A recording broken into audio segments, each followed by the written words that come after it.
think I'm on. Can you guys hear me okay? Okay, good. Good evening. So you can see me. Whoa, I'm really loud there. You can see me, but I can't see you. I'm having a migraine, so my eyes are sort of doing that little. I can see shadows of people. Huh?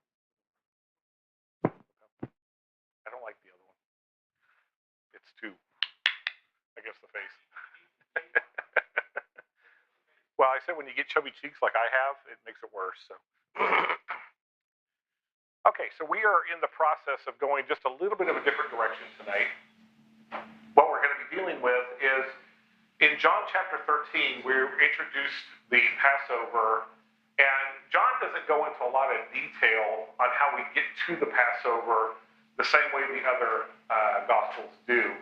But what I wanted to do was to take an opportunity to sort of go into the Old Testament, we will be going into the Old Testament, to take a look at what is the Passover, what did God institute as the Passover for his people, and where did it change?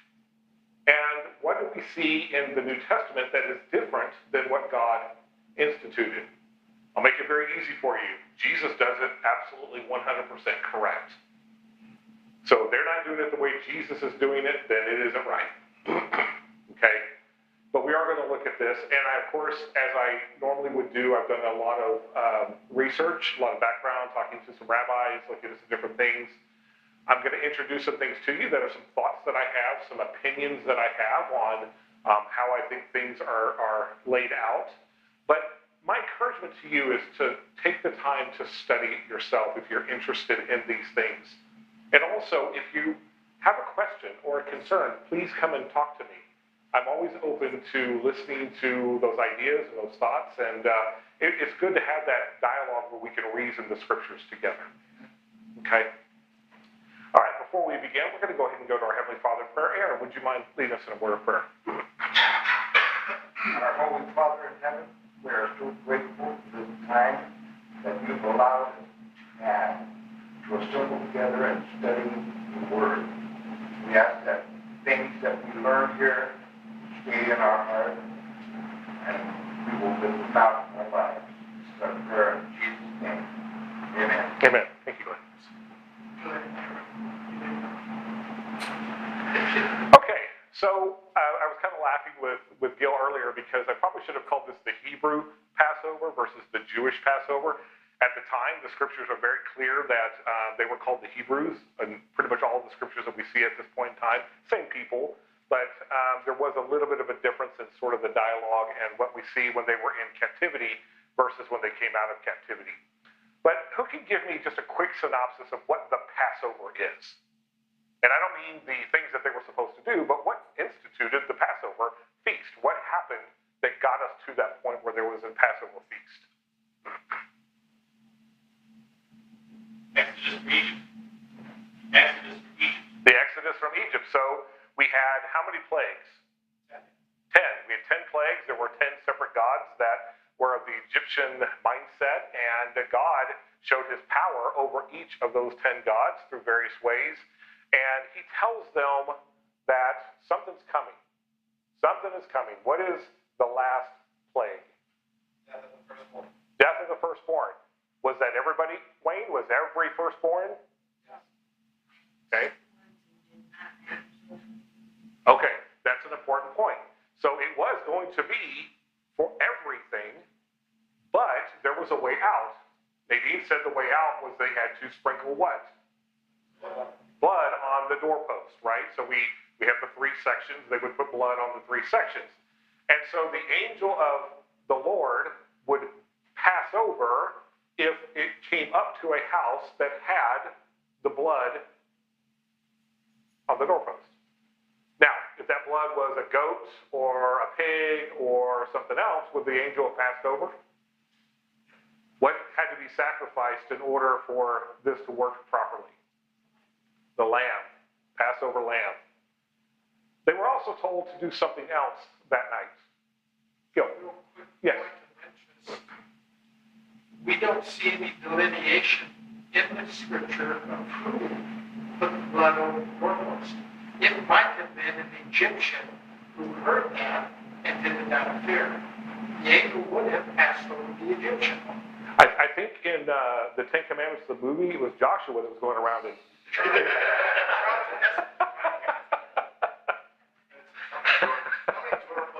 because that's a real representation, right? You know? But he makes a good point. If you had fear of the Lord and you went and did that, it doesn't delineate in the scriptures whether or not an Egyptian would be covered under that if they did the same thing. The point is that they had to have blood on the doorpost. But there were two other things that had to take place in the Passover. The first is they had to do what with bread? Had to be unleavened. What does unleavened bread mean? Without yeast, okay? Without yeast. So they were to go in, and in today's world, they would go in and they will make sure there's no yeast anywhere in the house. Pockets, they'll look in their, everything, bags.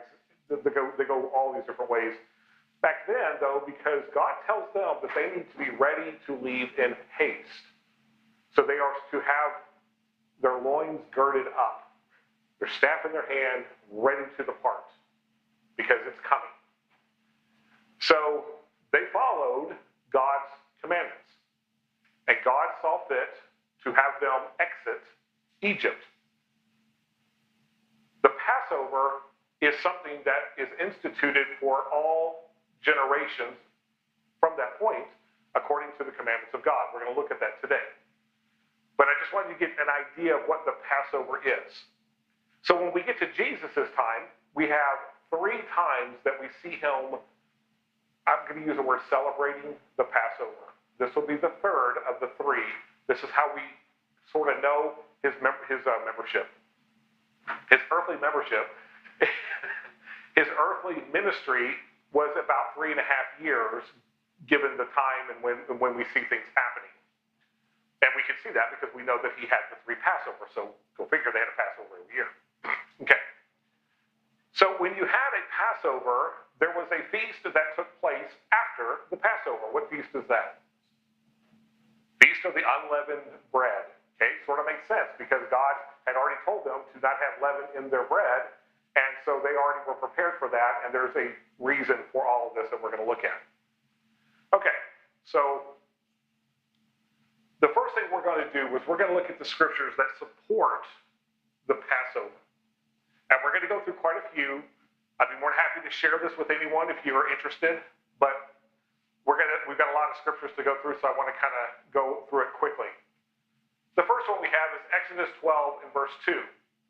It says, this month being the first month, and back then it was called Aviv or Abib. It is now called Nisan.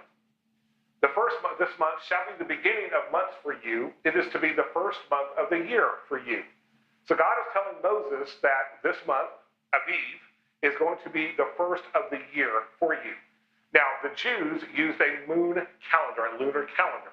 So everything was based on the cycle of the moon, and that's how they developed their dates and times, was through that lunar cycle.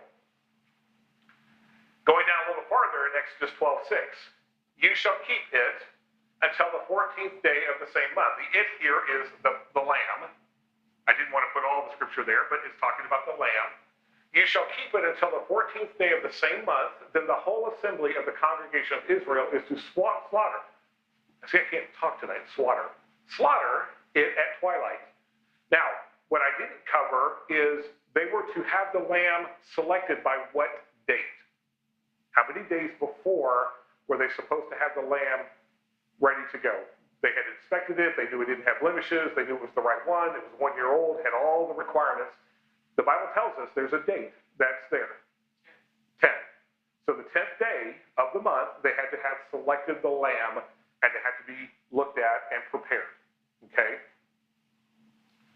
So what I want you to see here is we're going to look at this, but what's really important is the slaughter at twilight. And we're going to look at that phrase, twilight, in a little bit. Okay?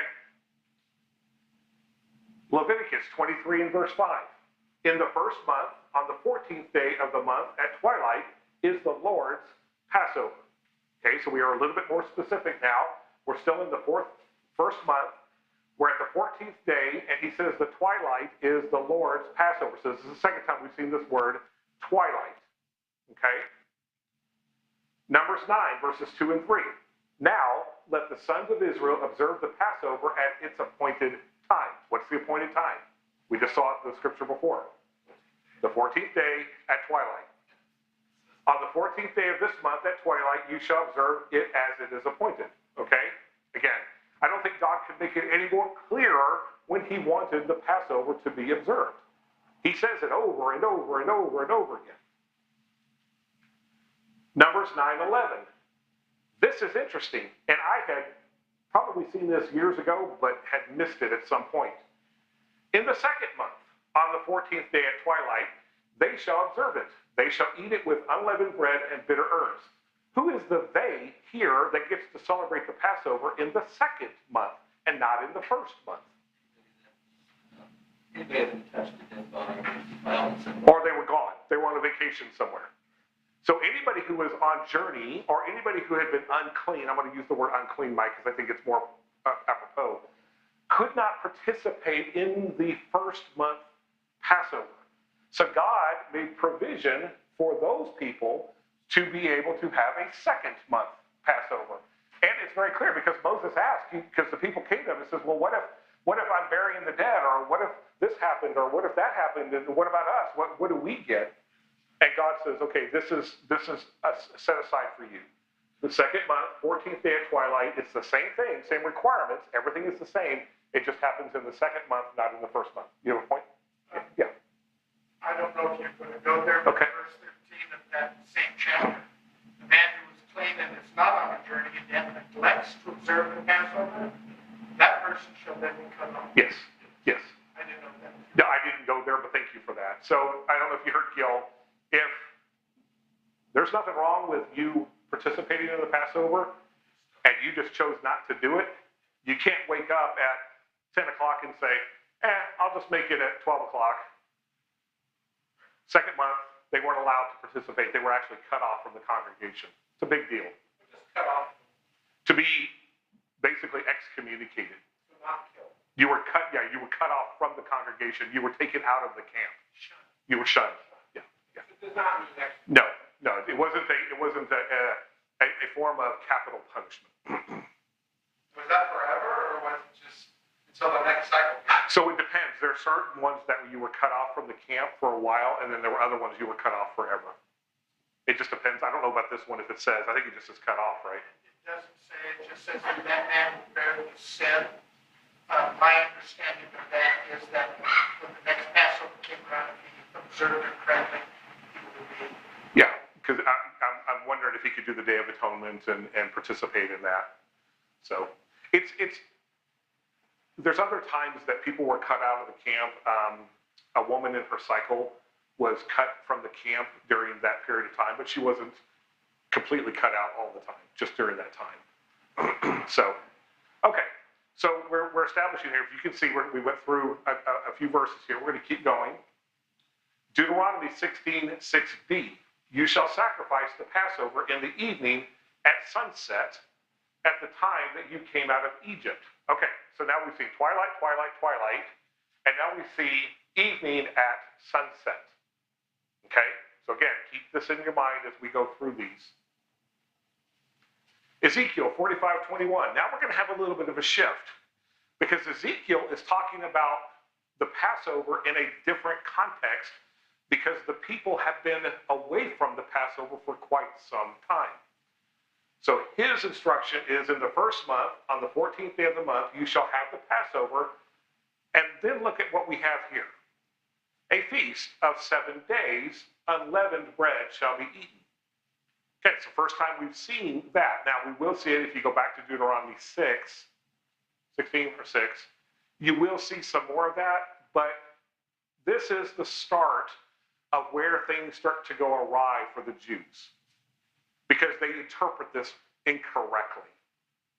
They interpret this to say that the Passover is the 7-day feast, as opposed to what it was before, which was the Passover on the 14th of Nisan and the unleavened bread feast starting on the 15th of Nisan.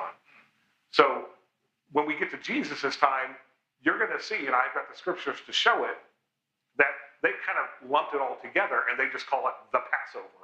And it's the entire thing together. Any thoughts on that? Gil? That passage could be a little bit ambiguous. In the first month, on the 14th day of the month, you shall have a Passover, a feast of 7 days. So that would seem to indicate Passover is going to last for 7 days. That's correct. But unleavened bread shall be. Correct. And it does, because that's what we see in the scriptures.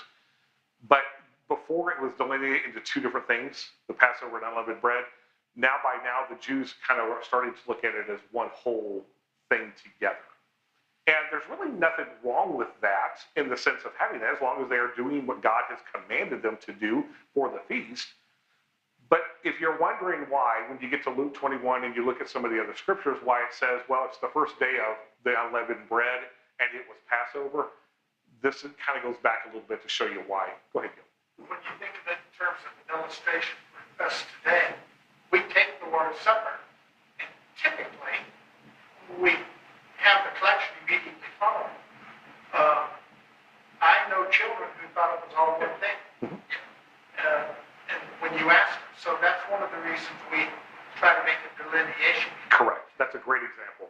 Great example, because we know that the collection is not part of the Lord's Supper, but somebody coming in may get confused and see that.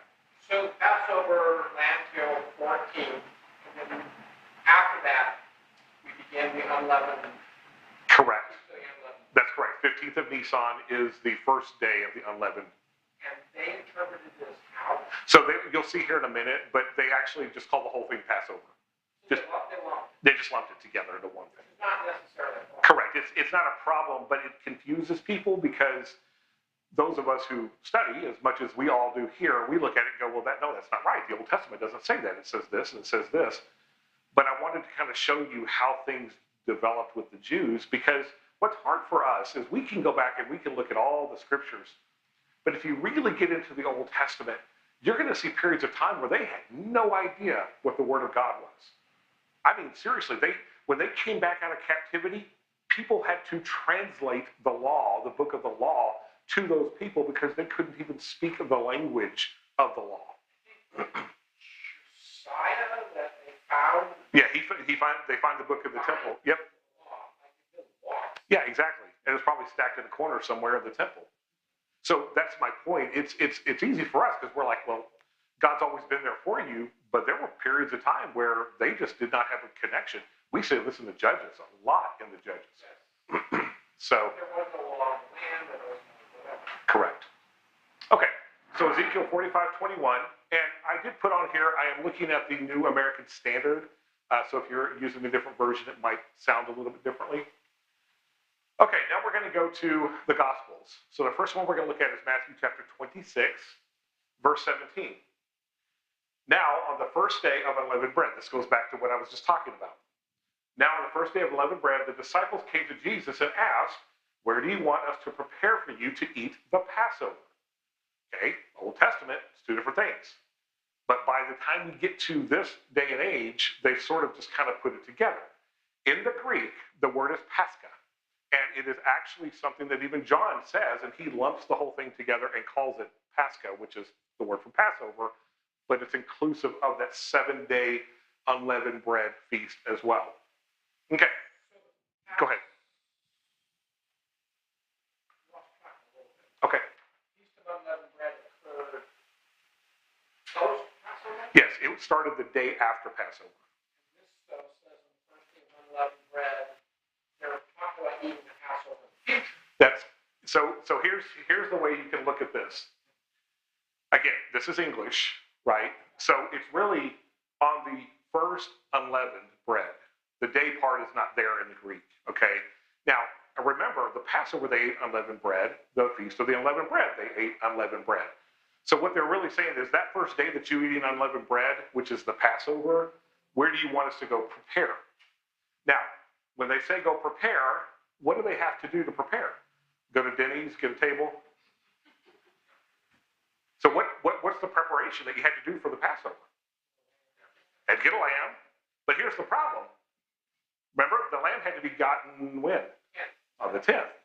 So they went someplace where it had already been prepped. And the Bible kind of doesn't tell us that exactly, but it does give us the implication, because Jesus says, go to this man, he has a room, hence there's already preparation there. The bitter herbs were there. The bread was there. So the preparation, I think, that the disciples are doing is making sure, all the things are in place so that when they come, everything is ready for them to partake in the Passover meal. Yes, sir. Verse 18 of Matthew 26 would indicate that Jesus says, you go to the city, find this certain man, tell him the teacher says, my time is at hand. I am to keep the Passover at your house, which would indicate or imply that the man was taking care of the preparation of the lamb. Exactly. So he had already picked it by the 10th. He had already done everything he needed to do. And so Jesus is just kind of, I hate to use the term, piggybacking off of what the man had done, right? And there was nothing wrong with that. If you were a single individual, you could go to someone else's house. If you were married and had a family, you were supposed to do it in the family. The problem in this day and age, though, is they had sort of a celebration in the temple itself also. Now, not saying that that's wrong, because remember when we went back earlier verses, it says the whole assembly of the congregation will slaughter the lambs. They kind of take that and they say, well, the temple is the place to go. So everybody would pile into the temple and they would do the slaughtering there. Again, I'm not going to say it was wrong, but that was something that we are going to see because we do see it in the scriptures. So, complete side note. Yeah. The Jews, businesses that sold Passover lambs. Does someone have like a side job here? So we know that the booths of Annas were very popular. Annas was one of the high priests in the day. He is the father-in-law of Caiaphas, who is the current reigning high priest. But he's an ex officio high priest. In other words, because he served as high priest and he is no longer high priest, it's like the Catholics have today. They have actually two popes, one that serves and one that doesn't. He was in that same realm. He could still be involved and do things. He just didn't have that authoritative presidential power that Caiaphas had.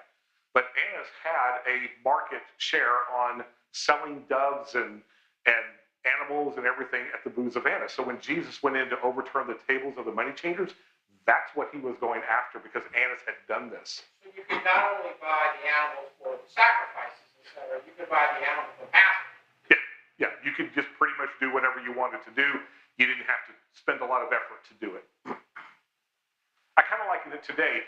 We can go out and we can help the orphans and widows, right? We can take our time, our efforts, our energies to go and do it, or we can just write a check to somebody and say, here, go do it. Hey, I'm good. I did my duty. That's my undefiled religion, is I've helped the orphans and widows because I wrote a big check to a place to do it. And real quick off the Sure. topic side, as we saw in Amos, the priests were taking the good animals and then selling the Good bad point. ones. Good point. So that when you did buy one, probably from the booth of Annas, it was in all likelihood none of our good animals. Yeah, it probably didn't meet the criteria for the sacrifice. Yeah, go ahead, Aaron. Did you see me? So what he said, well, yeah, I was going to say. I mean, you should do this. I was in that Amos class. But actually, I also read that Bethlehem was one of the main exporters of the sacrificial lamb. So fun fact where Jesus, I don't know if there's a tie in there, but it seems awful Interesting. that the place where the number one export was sacrificial lambs was Bethlehem. So Lambs Are Us was down the street in Yes. Bethlehem. Absolutely, right. So how close is that? So get all these lambs together and then ship them to Jerusalem. And you can make a living on that one occasion a year. Gotcha. How many people were coming to Jerusalem? Never. Yeah, a million at least. Wasn't So that the days of Amazon? Amazon. Amazon, nice. That was so amazing. I can't believe it. Yeah. Where's that cut off? Where's that verse we're cutting off? So they had to go to Jerusalem for the Passover. Correct. Well, they didn't have to go for the Passover. They had to go for the Feast of Unleavened Bread. Because I was just thinking, people traveling, you're not going to be able to carry a lamb. Well, but that goes back to if you were coming from a long distance, you had a whole month to prepare. So It was something that they had to do from the whole year. I mean, it's not like you can get a lamb without blemish in a month. I mean, this was a constant understanding of taking care of this thing that you were going to sacrifice to God. Well, and this is one of the reasons why people would, like in Jesus' case, the disciples were not carrying a lamb around with them. So when Jesus goes to the meal, he goes to a house where somebody had already prepared it, and he comes to the house. So if you're in Dan, which is a ways away from Jerusalem, Okay? you could do Passover, so to speak, in your home if you wished to, but you had to get down to Jerusalem for the, You have to be there the next day for it. it would be like impossible if they're walking. Well, it's not only possible for that, but the next day is the Sabbath day. So you couldn't go very far. So there was other issues with that. So the majority of the people would have been in there. And if you remember in Intertestamental, it seems like every time there was a problem, it always was at Passover because that's when everybody was there.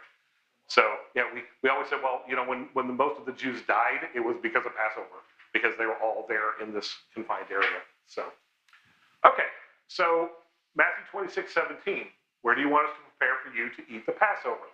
Very clear that they are in a process to eat the Passover meal, okay?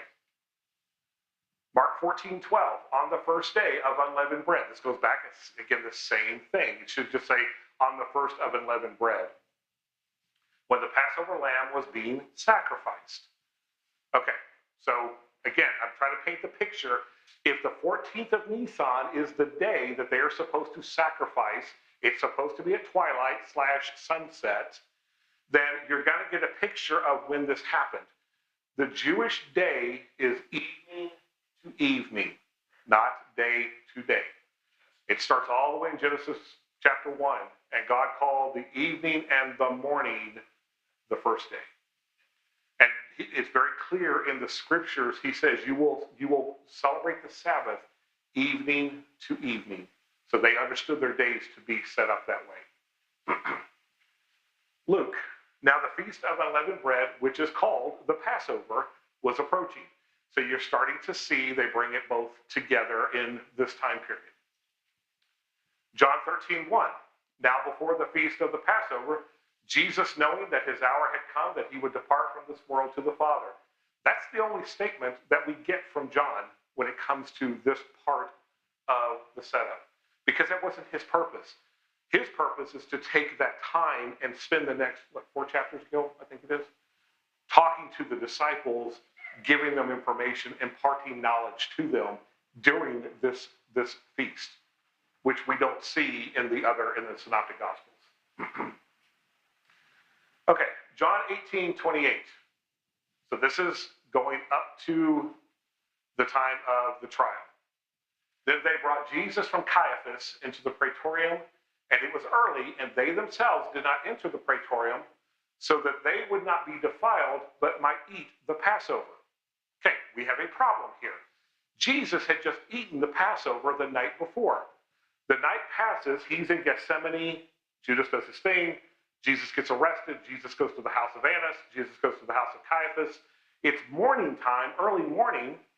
The Jews haven't had the Passover. Well, if they were supposed to have it at sunset on the 14th, they missed the boat because that day is already gone. This is why I wanted to point out that there is a discrepancy, and it isn't in Jesus's side. Jesus did it exactly the way it was supposed to be done. The Jews did not, and I'm going to show you how we think they missed it and where they missed it, okay? But this is important because the Passover to them did not take place until the evening or the afternoon of the 14th. Jesus ate it in the evening of the 14th, which was the night before.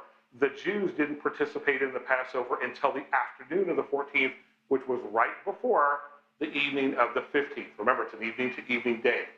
So you're saying that in our time, he ate it on the evening of the 13th? No.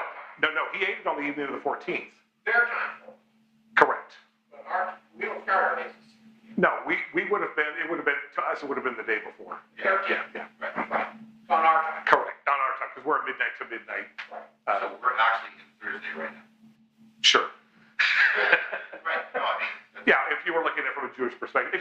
Today, if you look, Jews start Sabbath on Friday night at sundown. That's the start. And on Saturday evening, it's first day of the week. And they start doing all their things on the first day of the week. Okay, so this is important because I want you to see this. Evening, over here, Jesus has what's called the Seder, S-E-D-E-R, the Seder. He does it the way the scripture says. The lamb was killed, he partook of it. The Jews, however, go the entire night into the next day, and they don't participate in the Passover until the afternoon of the 14th, as opposed to the beginning of the 14th. Does that make sense? I hope I'm being Still clear. falling within the 14, just at a different time. Just a different time. Okay, so that's where we're at. And we can see that. The scriptures tell us that they had not participated Real yet. quick, so your specificity coming from the Old Testament is the fact that all of this was to take place at twilight during the first part of that period. Yeah, and I'm going to get into that a little bit more so you can see it. No, I'm just Because I've got some slides that will show. tracking. Yeah, I know, it's confusing. It is confusing. Okay, Let me confuse it more. sure. So in our time, Okay, he's eating it the evening of the 13th in our time. correct. They have gone all the way through that evening of the 13th into The 14th 14th. in the afternoon, that's when they sacrificed their lamb. They missed it. They missed it, correct. And what up to what time? Well, you're going to see that. I'm going to show you here how that plays out. Okay, That's what's the eligible time frame. so we're going to look at that. Okay, so we looked at the word twilight, and anybody who knows Hebrew, that's the Hebrew word, right? We all got that, sure, of course. Yeah, squiggle, squiggle, dot, line, you know that. Okay. Okay, so the Hebrew, it does not mean twilight. The Hebrew actually says between the two evenings. And you can see this if you look at other translations like the Young's Literal Translation. You will see this, between the two evenings. Okay, so now what does that mean? To a Jew, there was two evening times. The first evening was the sun starting to set. The second evening is the sun was completely set. So they were required to partake of the Passover sometime between when the sun was setting and the sun was completely set. Not after that, not before that. That was their sort of their bookend time. Okay? So we call it twilight. Kind of understand that, but to them it was very specific. Go ahead, Karen. Correct. Yeah, exactly. So the two evenings, between the two evenings doesn't mean the evening of the 14th to the evening of the 15th. In other words, a 24-hour period. It means from sunset, when the sun starts to set, to when it is completely set, that was your time to kill the lamb. Charles. Trying to clarify, could it be from the sun being set to the sun setting following day? No, that would be a 24-hour period, and that's not the way the Jews looked at it. The Jews looked at it as the sun is setting, it's dusk, and then you have a period where it's black because the sun has completely set. That time period in between those two moments, whatever that is, 10 minutes, 20 minutes, whatever that is, was your time to sacrifice the lamb. So in our terminology, it'd be between sunset and nighttime. Correct. Of the same day. It was not two different days, it was of the same day. Huh? Yeah, I don't know how much time it takes for that to happen, but that's how they would look at it. Gil. It helps when we think every day has one evening, one morning, one afternoon. To the Jews, the evening started the day. The following morning was the morning. The following afternoon was the afternoon of that day. Correct. When the next evening hit, guess what? It's a new day. Correct. That's a good point. So I wanted to make sure we understood this because it isn't evening to evening. It's sun starting to set, sun is set. Same day. Okay, same time. Charles. Well, I was going to have to go, when was the night? Well, if you look at it, they actually don't use that term. They use the term evening. That's why I said they call it evening, but they just call it a different evening. It's like evening number 2 versus evening number 1, which is kind of interesting that they do it that way. Okay, so we're clear on this. Clear as mud, right? Everybody good. All right. Well, I think part of what twists our mind is that their time frames, our start times and end times are different than ours. Absolutely. It twists your mind a bit to try to wrestle with it. You know, it's interesting when you look at them. Aaron and I talk about this all the time. blue. The ancients didn't know what the color blue was. They would say, that's just a color that doesn't include any other color. And they, for a long time, there was no blue anywhere in the Hebrew language. It's unusual to see how they would look at things versus the way we look at things So today. for a Jew, right now is Thursday. Yes, correct. Here I'm wrong. Yeah. Where this really becomes important also is when we begin to understand Christ was in the grave 3 days and 3 nights. Yes, You can't explain it using our time. that's correct. And this is why we're going to go through this, because I want to get to that point. So I got about 5 minutes. Let me see where I'm at here. Okay. So remember I told you that the Jews used the Septuagint version of the scriptures in Jesus' time. I want you to understand how they saw it in the Septuagint. And it shall be kept by you till the 14th of this month, and all the multitude of the congregation of the children of Israel shall kill it toward the evening. Toward the evening is not the same thing between sunset and dark. Toward the evening says, oh, I have to kill it prior to a certain point. And so this is where they got messed up, because of this translation here. So the Jew looked at the period of the afternoon, the late afternoon, as being dusk, to evening being the start of the first day. In their vernacular, that was 3 o'clock to dusk. That's going to come in and be important here in a minute.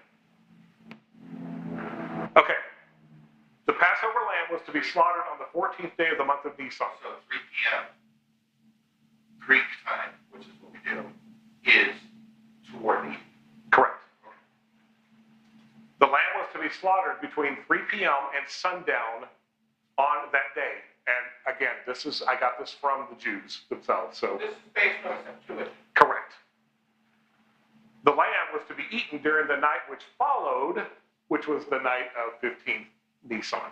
That is not scriptural, but that's what they did, because they interpreted that toward as being the end of the 14th towards the beginning of the 15th, as opposed to doing it the night of the 14th, which was the day before. This is what they do today. This is what they do today as well. Okay. The Mishnah in the Pesachim, which is the word Pesach means Passover, so there's a whole list of rules and regulations. On the eve of Passover, it was slaughtered at the 7th hour and a half and offered up at the 8th hour and a half. Jesus was crucified in the what hour? The 9th hour. 8.5 hours is the 9th hour, because you don't start 0, you start with 1. So hour 1, hour 2, hour 3. So even in the Mishnah, they said that all the lambs were to be offered up by the 9th hour. Jesus was offered up in the 9th hour, according to the scriptures. Okay, I talked about this real quick. The lunar cycle is really important, and you can see here is the 14th of Nisan. It is a full moon. This is interesting because what happened at the crucifixion? The moon was darkened, right? So you have the brightest night with the moon, and it's pitch black.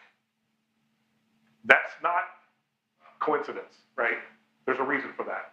But this is even today. This is actually in the year 5780, which was 2 years ago to a Jew. They're in 5782 today. Okay, so we get to the Jewish feast of the unleavened bread. I've got a few minutes here.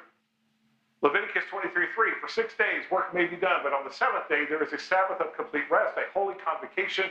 You shall not do any work. It is a Sabbath to the Lord in all your dwellings. So, God is telling them that on Nisan 15, which is the day after Passover, that is a Sabbath day. 21 days into the month, which is 7 days later, is also a Sabbath day according to God. And he brings that up later on here. Then on the 15th day of the same month, there's a feast of unleavened bread to the Lord. For 7 days you shall eat unleavened bread. On the first day, you have a holy convocation. It's a Sabbath. You shall do no work. But for 7 days you shall present an offering by fire to the Lord. On the 7th day is also a holy convocation. So we have Passover, Sabbath, some days, Sabbath. These are outside of the weekly Sabbaths. That's a totally different thing. John 19:31. Now then, since it was the day of preparation being the preparation for the Sabbath, because they had to prepare, since they couldn't go to the store, they couldn't buy things, they even had to have all their food basically cooked before the Sabbath could start. To prevent the bodies from remaining on the cross on the Sabbath, and John says, for that Sabbath was a high day. This is not the weekly Sabbath, folks. This is a holy convocation day. What we're talking about, in the week that Jesus died, there were 2 Sabbath days. The Holy Convocation, first day of unleavened bread, and then the weekly Sabbath. I'll show you how I know this. If you take a look here, what I have here is a chart that shows the 7 feasts that God instituted. Over here, we have spring, which is the first fruits in the month of Nisan, which is March, April. The first one on the 15th day is Passover 1. The 21st day is Passover 7, which is the bookends of the Feast of the Unleavened. Not going to go to the other ones, but I do want you to notice 50 days later is the Feast of Weeks, or the day of Pentecost. Okay, this is going to be important. Mark 16:1, when the Sabbath was over, Mary Magdalene, Mary, the mother of James, and Salome bought spices so that they might come and anoint him. When did they buy the spices? After the Sabbath.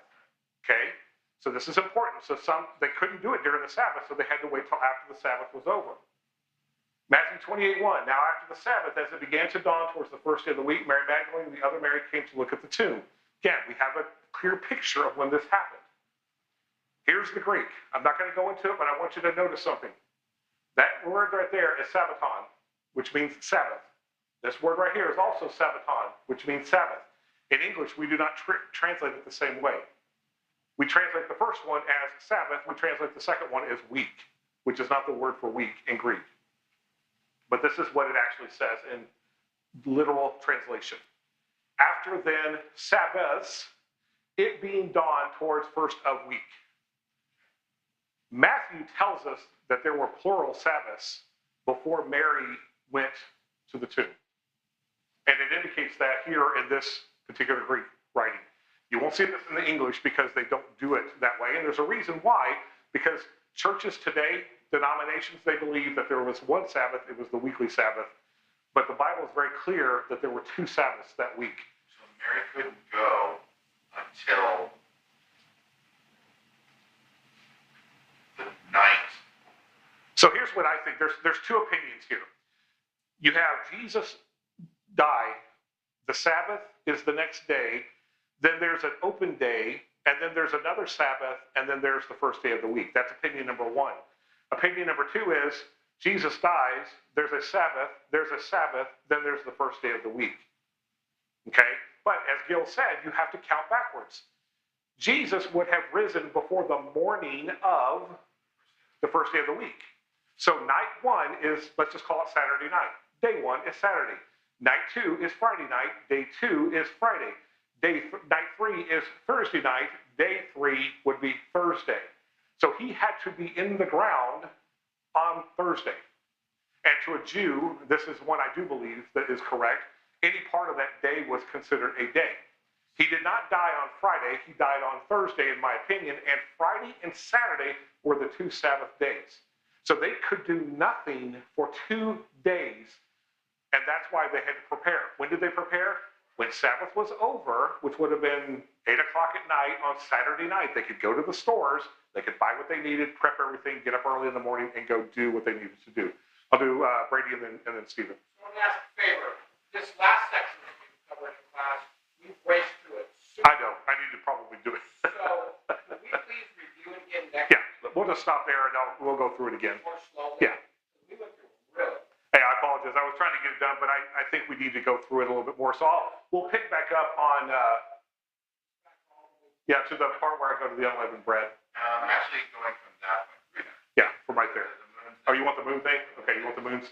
Okay, Stephen. So, I might be a little rusty on the Mary running to the grave, but I don't remember any kung fu fighting against Roman soldiers still stationed there. So, my point is that when she went to the grave, the Roman soldier apparently had been relieved of his duty, or the Jewish soldier had been relieved of his duty of standing at